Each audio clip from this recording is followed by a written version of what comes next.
Hey man, I got some profound advice about one of the best investments I ever made in music, other than my 64 Strat for $300, is vocal lessons.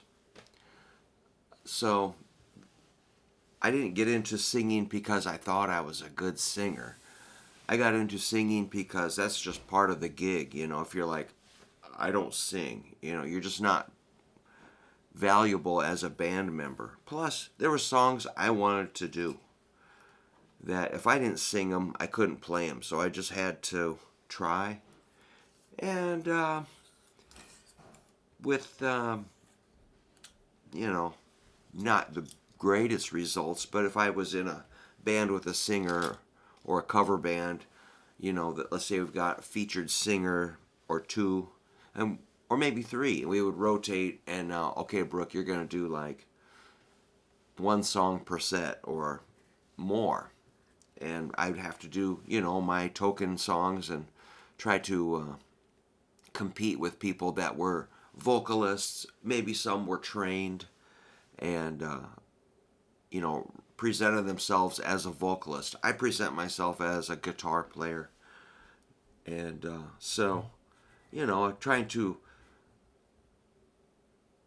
I don't know. I'm not saying compete, but exist alongside somebody who represents themselves as a vocalist is not always perfect, but and I tried different styles. I tried, maybe singing with some, what do you call it, grungy sound in my voice and this and that, and I could access that for a while. But anyway, I decided to take vocal lessons maybe 15 years ago, and took lessons with a lady, a theater lady, and it was interesting because I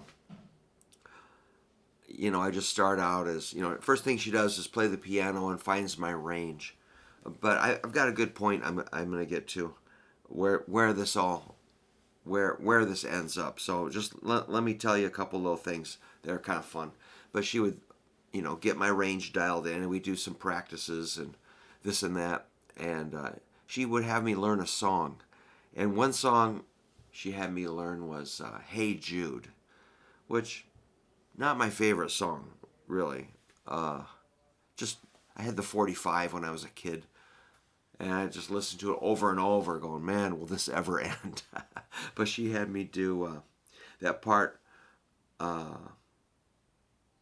"Wah wah wah wah," when he really screams. She had me work up to that, and I actually did it, and I could hit that high, whatever it was. I should go back and figure that out because that was a high note. She taught me how to push that sound out of my body, which was, for me, that was insane. So I will give her big credit for getting me to that point. We even had a party in my backyard where we had acoustic guitars, and like, all right, guys, now we're gonna do "Hey Jude." Everybody, you know, check this out. And I did the big scream thing, and it was, I don't know. I'm not saying it was great, but I could hit the note, which was unimaginable.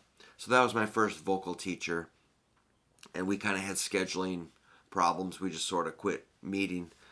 Let's see, who was my second vocal teacher? She kind of overwhelmed me with a lot of technical information, and it sounded really good. And then I'd walk out to my car, and I couldn't remember anything, but still, it was good.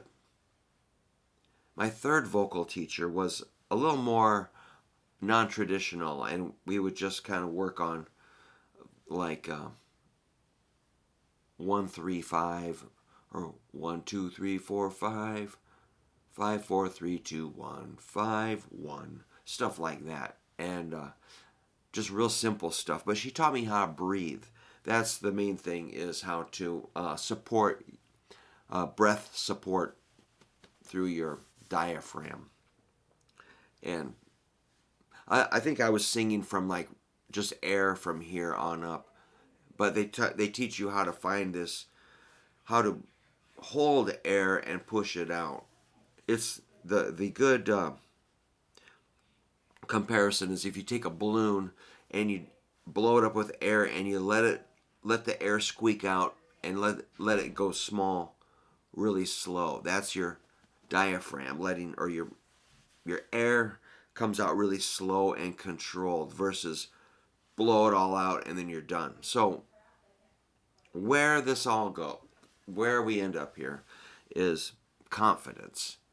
It gives you confidence. So last night I did an opening set before my Rolling Stones cover band played. I was on a separate stage, and all these people came to see the Rolling Stones, and then so I had to do my show, and I had it kind of all set up with the songs and everything, and they weren't really there to see me. I'm just this kind of annoying racket. Like, what's that guy doing here? And so that I find fun and weird and very awkward and tense. Now, this is where the vocal lessons help. If I would just let myself feel the way I really felt, I would just be breathing really shallow and just out of here, and I would run out of air, and I would not be able to hit the notes. I would just gag. It would sound like just dying, man. It would be terrible. But when you can relax due to the training and just like you learn how your instrument works, which is amazing. I can't tell you how. I just kind of know a little bit more than I did before. But utilizing my training to kind of, they tell you kind of set your feet and, get this kind of warrior pose or something, kind of a solid foundation. And from your feet on up, you are an instrument and you're going to produce this sound. It's pretty mental, really. It's all in your head, but it is physical too. Anyway, I was able to get through my set, and people kind of like, what's, and I did hit my notes pretty good. I might have, and I have had some kind of respiratory trouble where I breathe a lot of cold air, so I'm kind of my bronchioles are kind of irritated, and so I'm on the verge of coughing often, and but somehow with this training you can push past that. You can breathe and push those notes out without gagging. And so anyway, I got through my set and people were starting to kind of get into it. People were dancing and everything, and not saying it was a super smash, but I held my own, and that's all I really want to do. I hit my pitch, I played my songs, I didn't screw up. That's all I really want to do. That's all I expect. But it was plenty good. And afterwards, people were like, hey, I really liked that set you did. Or, you know a lot of interesting songs. And, a couple of compliments that I wasn't looking for, but they happened. And I'm like, I wasn't expecting to hear anything like that. But anyhow, my job was just fill the space because the Stones group can only do like 2 sets. So I thought I'll just do like 45 minutes and then we'll transition and then do that, just eat up some time. So we gave the bar like an extra. We ended up going late. We played the bar like an extra hour for the bar. Give them a good value, and it went pretty good. So what I can say is I was confident enough to get up in front of a crowd that I knew a few of the people, but not everybody, and sing without freaking out. And this helps me carry myself, as a human being in the world. I feel more confident since I've taken vocal lessons. Yeah, I'm not afraid to talk to people. So I would recommend considering vocal lessons just for the experience and just for the joy of singing. When you sing, it does release, dopamine or endorphins, whatever. You get kind of a flood of positive body chemicals. It lights up your brain. It makes you, it really does make you happy. So you might go into a vocal lesson and make some terrible sounds, trust me, your teacher is used to that. They don't care. They expect you to sound horrible. And then they're going to find where your voice is and work with. They'll meet you where you are. That's what music teachers, a good music teacher will meet you where you are and build on that. So that was my recommendation as a musician. And I think there's a lot of people that play in bands. They're like, well, I can sing. Like, yeah, I bet you can. Probably a lot better than me. But a vocal teacher would find something you're doing that's probably hindering your potential. And so they would find, hey, you're kind of maybe tense somewhere, or you're straining, or you're in a wrong key. They'll find something to fix for sure. And it might take a while. It really did take a long time for me to come around. And I'm like, man, this is not working at all. But unfortunately, my last music teacher or vocal teacher she just quit teaching vocals. I still see her around. I might I might have to ask her for a recommendation,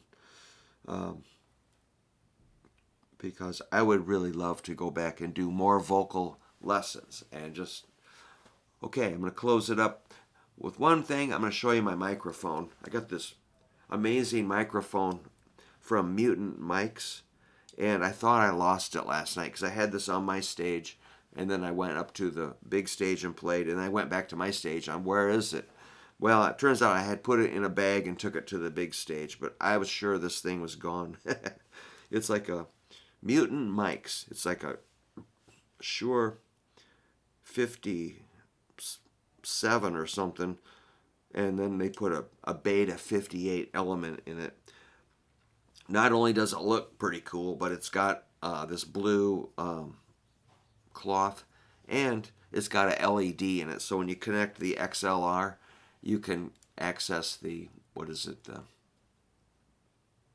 phantom power, and it will light up that LED. So when I go up here, my face is a little bit extra blue. And then it's got an on-off switch. And I've got this quick release thing that screws on the mic stand, so you can take it off easily. And yeah, Mutant Mics, he doesn't really I don't think he makes them anymore, but I was like, oh my God, I'm going to have to contact him and have him make me another one. And they're very expensive. And this thing's getting rattled. What do you call it? Wobbly. I got to see if anybody can fix that, because I don't know how. All right. So that's it. I apologize for talking too much. I was hoping to make it a short video, but consider vocal lessons, and I think you'll like it.